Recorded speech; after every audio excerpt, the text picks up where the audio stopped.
On this episode of Street Rat Garage, we are finally back on working on the 1968 Caprice, or is it a 69? I don't know. For either Hot Rod Power Tour or Pole Barn Garage Poverty Tour, or just getting it up and running because. So let's dig into it.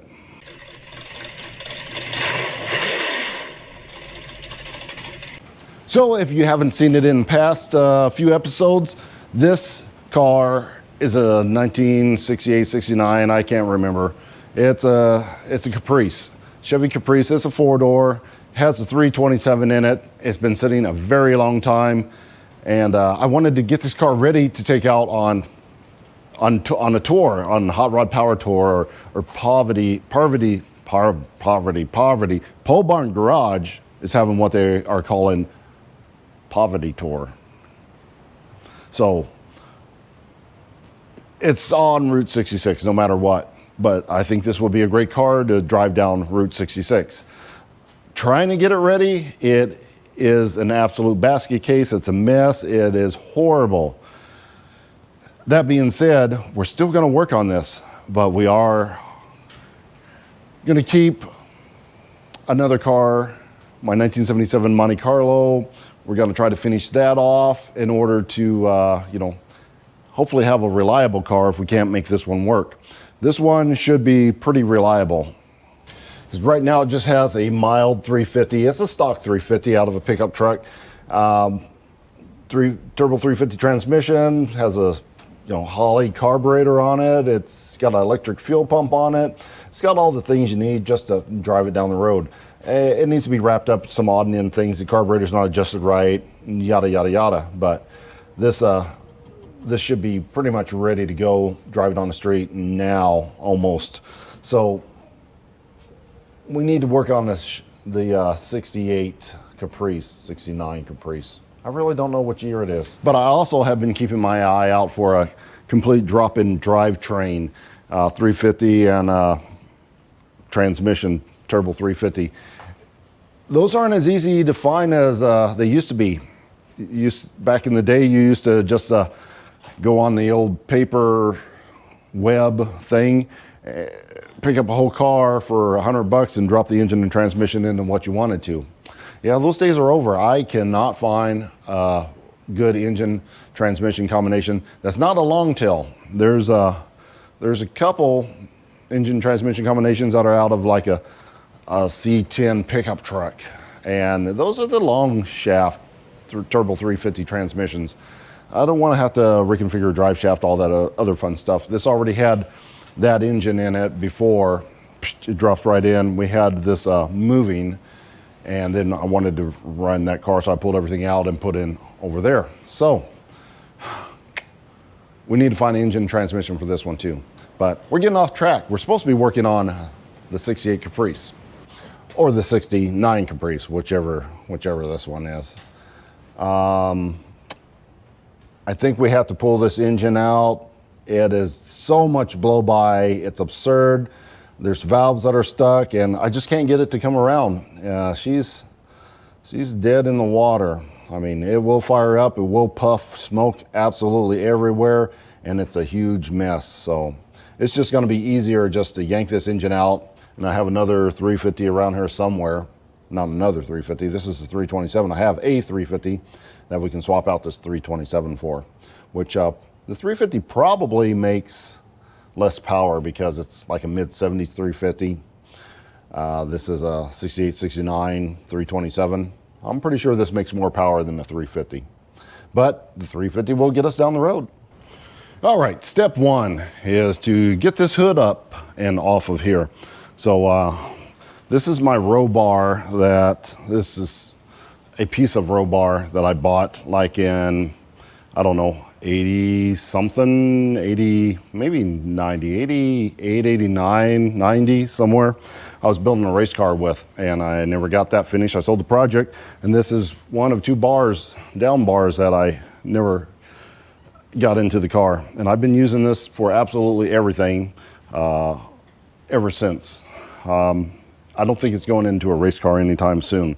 So this is the world's greatest tool.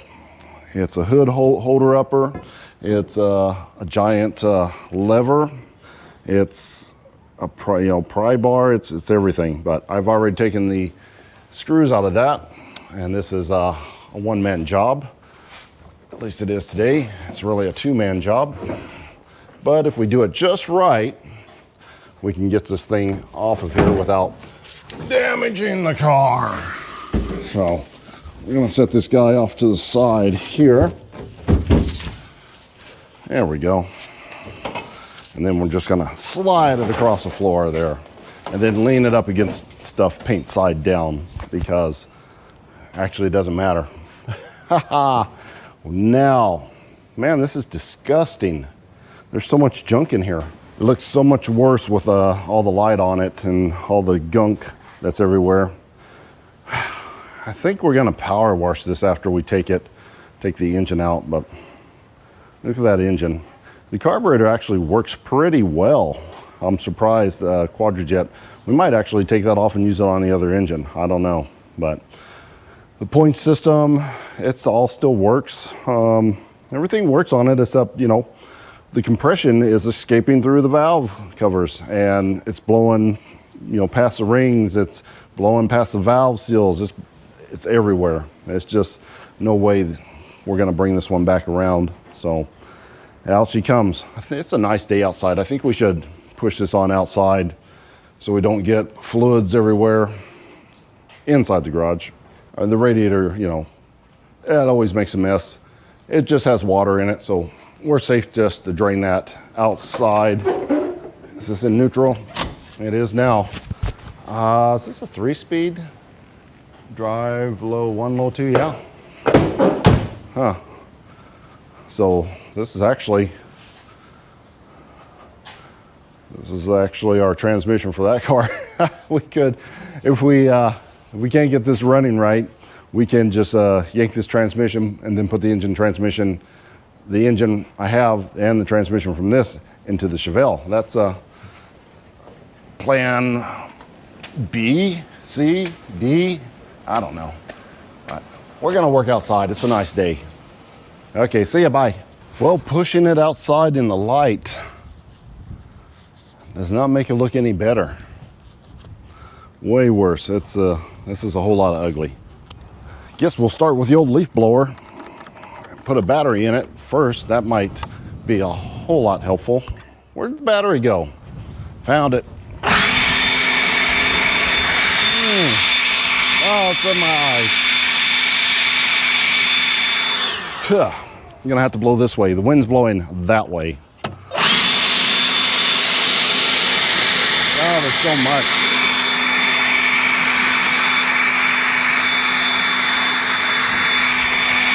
That is disgusting.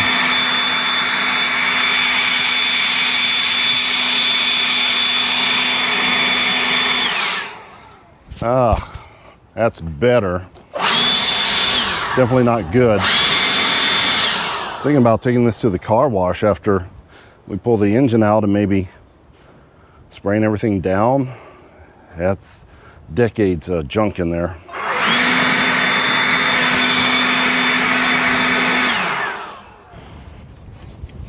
Okay, try to save the bolts.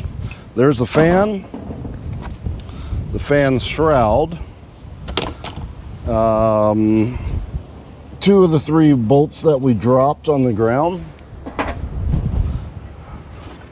And the radiator, which is starting to come apart, and I have to undo the transmission line. Okay, I had to cut the transmission line, and well, I already cut the other one before and patched it together. The radiator is not supposed to come apart like this. Oops. These side ends, which were probably soldered on at some point, it's all just coming apart. This gets worse and worse the more I work on it. This radiator is T-rashed. You can see it's been leaking all this green from up underneath this tank. This radiator can't go back in. This one is garbage. Now that we got the radiator and stuff out of the way, we can come in here and look at, oops, All this rust right here, the core support where the bushing mount would be, that is all rusted away. It doesn't seem to be pulling up yet, but you can see the battery trays, garbage as well. Everything. This is more what it's supposed to look like, but it's rusty. That's what I'm trying to say. The frame still looks good, but man, everything is rusty on this car. It's crazy. So I keep getting asked the question in the comments every time I make a video on this car. So why keep working on this thing? Well, the answer is, why not?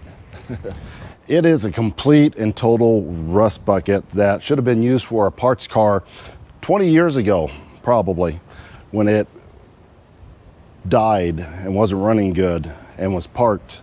That would have been the time to park this out. But there's only a finite amount of these vehicles around, and if we part them all out, then what are we gonna have later? Just a bunch of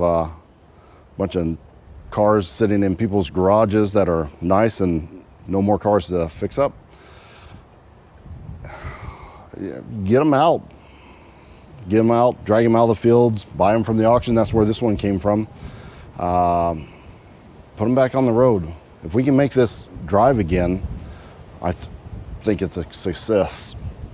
So I spent an hour or so blowing this apart, ripping the power steering off, the alternator, all the fun stuff, the intake manifold, exhaust manifolds. And there's a lot of room once you pull off all the stuff that the accessories. And we can see it is filthy. Every time I pull something off, there's more and more dirt, more and more grease exposed. You can see it's really been leaking. I don't know, from the valve covers, the timing chain cover, the intake manifold, but probably all of those. This intake manifold's been off before. You can see this is a rubber seal there, which they always seem to leak. So those are no good. All this is covered with oil, so it's been leaking out the valve covers for quite a while, that's for sure. It does have, is that the double? Yeah, that's the double hump heads. So it's got the double hump heads on it. Those are good. Hopefully it has like 202 valves in it. Real bad on that end. So also pulled the spark plugs back out. I just put these spark plugs in last time we tried to fire this up. Absolutely nothing. There is nothing on this one. There is a little bit on this one. This one was firing about half the time. This one was not firing at all. This one is oil soaked, and this one is oil soaked and fouled. So fouled, oil soaked, fouled, oil soaked. So they were firing, but not very well. And on this side, I dropped a spark plug somewhere apparently, because I only see 3. This one pretty much the same as that front one, firing a little bit. This one not firing at all. Oil, no, that's more foul. That's really not oil soaked. I don't know what I did with that 4th one. It must have dropped somewhere. It got away, but I believe it was also oil soaked and fouled. So this engine is just, it's toast. We gotta get it pulled out. So I pulled everything out, pulled the motor mounts. It's almost ready to pull. I just have to do the bell housing bolts and the torque converter, stall converter. So I will get that pushed back into the garage, and it looks like it's going to wait for another day. It's starting to get cloudy. We're gonna have to get this inside, get it jacked up. It's getting late in the day, so I need to finish this up and get it prepped. Then we'll come back and we'll pull that engine out, and hopefully we can just clean the other engine up real quick and drop it in there. Maybe see if it runs. And we are already back. It's another day, and it's time to get that engine out of that car, which should be relatively simple because there is a lot of room in between the split in the engine where the engine and transmission come together, and the firewall there. There's a whole bunch of room in this car, making things a lot easier to get to. So even though this is already pretty easy, we're just going to make it a little bit easier. I'm going to remove the distributor, the carburetor. So we remove the distributor cap. Maybe we can get the distributor out. I don't know, it's been in there a long time. Let's take the coil out. Oh, come on, distributor, get out of there. She's really stuck. It's been in there quite a while. Come on, get out of there. Oh yeah, that's nasty. That is nasty. Check out how much goo is on there. That's the reason it was hard to get out. There's so much junk in there. It was clogging up the distributor for me to even get it out. This car, I thought this car had been taken care of. Apparently I was definitely wrong about that. I mean, had some tune-up parts on it, some things done to it, but changing the oil is, well, it's kind of important if you want to keep your engine running good. Okay, I got the coil here. Surprisingly, this old coil is still good. It's a Delco Remy. That's probably the original coil out of there. Still working like it should. So we'll keep that around. Okay, finishing up the last transmission bolt there. And it's pretty easy because I can take these out either from the top or the bottom. I took just 2 out from the top and 4 out from the bottom. 6 transmission bolts all together in these old ones. Pretty easy. There's just so much room. So I went and grabbed a chain, and this still has the factory installation brackets on it. So those are usually gone on about half of them because people take the intakes off of these all the time, change them out, what have you. But I'm just gonna take this engine mount bolt here and hopefully slide it through this chain to take up some of the slack. Make it quick and easy. There we go. Put that there, put that there. Now I'll bring in the engine hoist and we'll see if we can get this thing out of here. There we go. That's actually a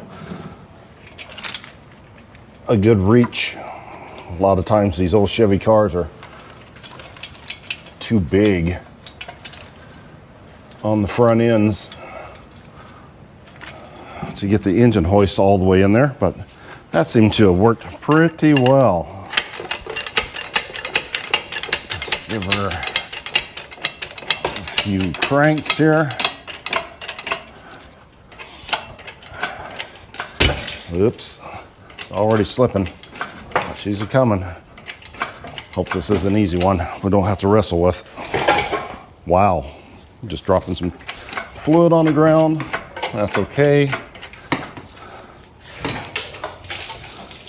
Oh, there's a lot of fluid going on the ground. That's fine. Now look for the wires. There's always wires that didn't get pulled or disconnected. Did we get them all? Oh, there's just one. There we go. That was an easy one. What about that ground wire? Yeah, that ground wire's off. Man, did we get all but like one wire? That would be amazing. And a first. Get off of there. Wow, this is so easy. It's ridiculous. Wait a minute. He spoke too soon. He spoke too soon. Nope, no he didn't. It's just the linkage right there. Is that it? I think so. Now we're fine.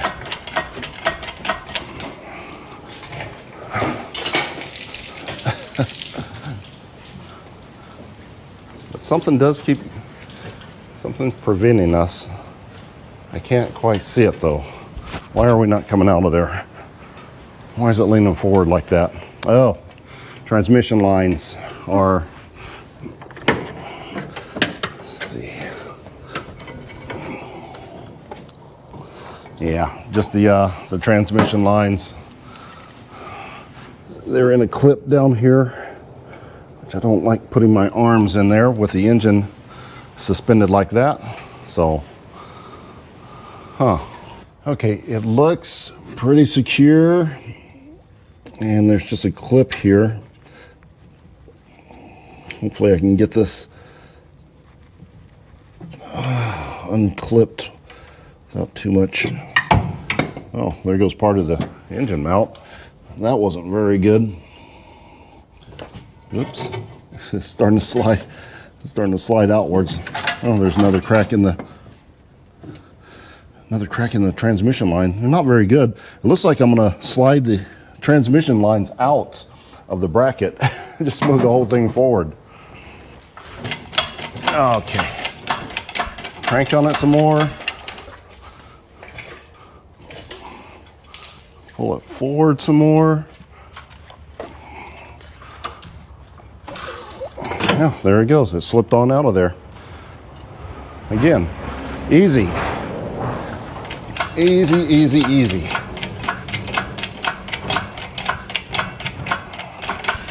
This engine is disgusting underneath. You should see it. I'll bring you in here in a minute. But it's bad. Get this out of the way. Come on. Running out of room. Move it over a little bit. Okay. That should do it. Almost should do it. There we go. There she is, just a swinging. Look at the grease. Look at the dirt, the grime, the leakiness of everything. This engine has had it. Man, that is nasty. We're gonna have to put this in the back of the truck and take it down someday and power wash it, or bring a power washer up here. Look at that. Holy cow, look how bad that is. Timing chain cover must be leaking too. Front of the intake manifold leaking, timing chain cover leaking, valve covers leaking. Anywhere that it can leak oil out of, it was leaking oil out of. It's everywhere. Can't even see the oil filter, what kind it is. Probably leaking there too. And it is also a mess inside. The K-member, not so bad on the firewall, steering gearbox. All this junk is garbage. Take off what I can here, and I think we're gonna load this up and take it to the car wash and just spray this thing out. It's bad. Okay, now everything is semi cleaned up. I put the extra parts in the trunk so we won't lose them, hopefully, unless they fall out of rust hole. I left the power steering pump because I didn't want to disconnect it and get fluid everywhere. Plus I want to clean the grease off the power steering pump. And I'm going to keep the starter right here because we might reuse that one. It's pretty good shape. There was another hole in the transmission line right there. Those transmission lines are weak. We'll probably have to redo those. Now I'm going to get all this to the car wash. I got the old trailer out there. We're gonna winch this up and take it down and just spray this gunk off of this car. I mean, the whole car, not just the inside. I mean, it's growing mold, moss on it. It's so bad. I cleaned this up once already, like a year ago, so it just sat for a year and got all dirty again. So let's get it to the car wash and get this thing cleaned up a little bit. Maybe that'll help motivate us, at least if it looks clean. All right, we are all hooked up and ready to go. So we're just gonna pull this guy right up on this trailer and get her strapped down and go to the car wash. So rule number one, always have you a remote winch. It makes life so much easier. I can sit inside the car if it wasn't so disgusting, or if I wasn't afraid to fall out of the bottom of it, and just winch it right up on the trailer. You can run around and check all your ramps and make sure you're good and everything's lining up. Wireless winch, the way to go. This is just Harbor Freight too. That's that Harbor Freight Badlands winch. It's like $600. Nylon rope, 1,200 pound. Really good winch for not a whole lot of money. Check everything. Rule number 2, always make sure you have a battery that is charged. Rule number 3, always have another battery on hand when your first battery goes dead. Ooh, that's a good one. There she goes. Much better. Bring that out a little bit.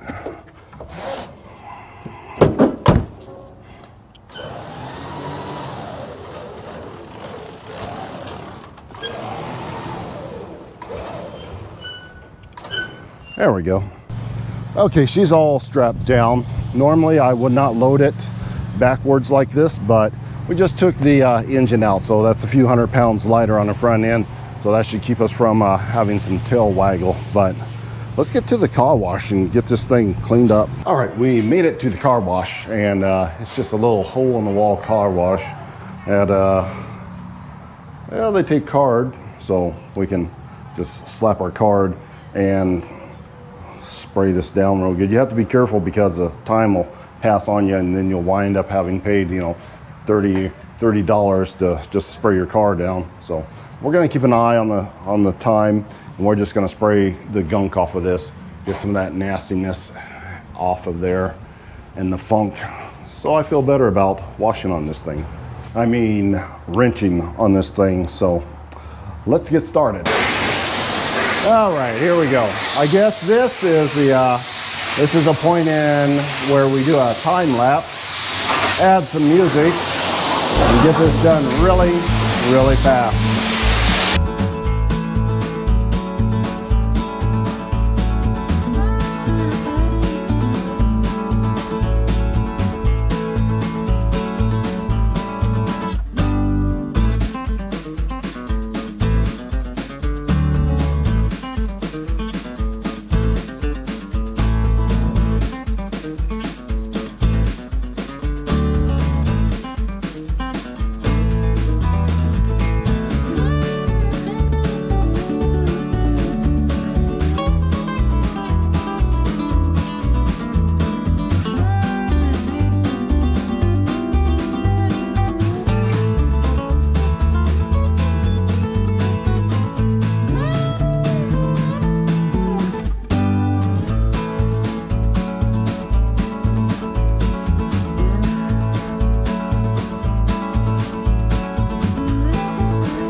All right, that was a huge mess, and it barely looks like anything was done. I mean, it does look a lot better, but it's still dirty. It's still really dirty. I'm pretty much concentrated on the inside here, so that part's better, and just sort of blew off the moss and the mold, but the ground in dirt, it's mostly still there. I mean, it looks good, mainly because it's still wet. Not going to look quite that good when it dries off. But let's get it back to the house. Street Rat Garage Worldwide headquarters. Well, you know what? I mean, it's dry now, and it's not awful. About a year ago, I cleaned it up and ran the buffer, but really only on one side. This is the side, and it still looks good. The other side, however, it's not as good, but definitely a big improvement. She's got some shine to it now, but again, only on one side. We look at that side, then we come over here and look at this side. Well, it's dull because I didn't buff out this side. I got tired and ran out of time and the ability to want to finish it, but still looks better. The roof, however, I didn't want to waste time time on the roof because it's going to take forever to get that junk off. We're going to have to put some chemicals up there in order to get that nastiness off and the top of the fenders, or at least this one fender. But still, now this dry, it's still a lot better on the inside. There's still some gunk on the cradle that I would like to get off, but we're going to have to scrape it off. But I have a power washer back at home, but we don't have any running water here, so I'm going to try to get a container, fill up a big container of water, put it in the truck, maybe come down with a pressure washer and just spend like an hour on this, getting it a lot better. Maybe, probably not, but it's a good idea. So what do we do now? I'm thinking the next steps are to, besides getting it cleaned up in the engine compartment, we have to replace that brake booster.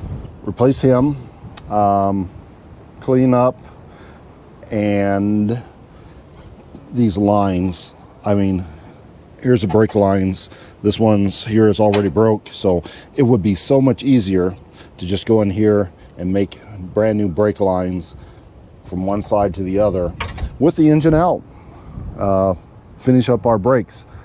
Make sure that our proportioning valve is good underneath there, and actually we need new lines there too, so it will be way easier. And we'll probably need back lines too. We're probably gonna have to put brake lines on this whole entire car, and it's gonna be so much easier to do that while the engine's out. And while we're at it, we probably need to check this fuel line to make sure it's solid all the way back, pressurize it or something, make sure there's no leaks. If we have to, we can replace that too while it's out. So much easier. There's our turbo 350 transmission that we really need for the other Chevelle, but I may have one bought, so we'll see about that. But now we'll leave that one in there. We shouldn't. It works, at least in reverse and drive. I know. I don't think we didn't take it down the street to go fast enough to see if any other gears work, but probably they do. Now, as far as this sad little engine is concerned, we're going to need to order, we're not putting that back in. We'll tear it apart one day and see what's going on. But these motor mounts, both of them came apart. So they are no good. So we're going to need new motor mounts, and we're going to need headers. I want to put headers on there, probably just some used ones or something, nothing fancy.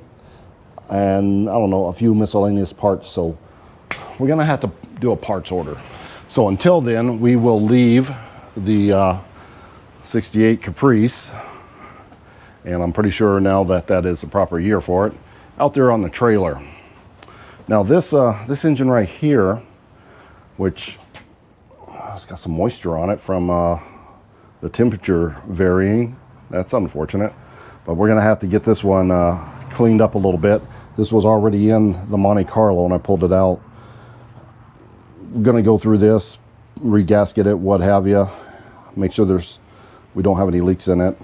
I think we might need some new timing chain gear in it, because I was having some problems timing it properly, really. So we'll get this one cleaned up, and this is the engine that we're going to stick back in that car. Now, since we're not bringing the 68 back in here until we get the parts, that gives us a little bit of extra room, and now we can fool with this, the 1977 Chevy Monte Carlo. We're not going to do it right now. It's going to be on the next episode because we're already running long, but we're going to do stuff with this and probably something else out there in between, but while we're waiting for parts. But this should, in theory, start. It hasn't started for a while, but it ran when parked. So let's jump in here, see if this thing's gonna fire up. Okay, dokie. Get the store open, check for critters that may have crawled up in here. Don't laugh, that has happened before. Oh, there's a smell in here too. I don't know what that is. Give it some fuel pump. Let it fill the bowls back up. Make sure she's not bubbling fuel out. We should be good. Uh-oh. Well, that did not do anything. Huh. Okay, it looks like I lost some battery connection. Yeah, moisture, these terminals are loose. The moisture must have also got into those battery terminals. I had that one off to try to prevent the battery from going all the way dead, but yeah. Let's try that again. There we go again. Nope. Man, what is wrong with that? Well, let's clean up these terminals. This terminal looks really bad. That was nasty. Whoops. He ground it out. Oh, stop doing that. Why don't you unhook the other one, stupid? I like to live dangerously. Batteries will blow up in your face, so use caution. All right, let's connect that again. Pump a little bit more juice into that. The battery may be bad too. May have let it sit a little bit too long. Try it. Oh, holy cow. It's amazing what cleaning up some terminals will do for you. That started right up, like right now. Hear that hesitation? I think we need some more accelerator pump in that. Oh, she's not gonna run by herself. Okay, I moved you back a little bit. Let's see if this will move out on its own. Ugh. Need some more power steering, or not power steering fluid. Need some more transmission fluid. She's a little slippy.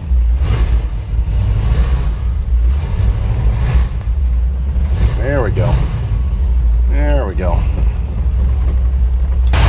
Okay. All right.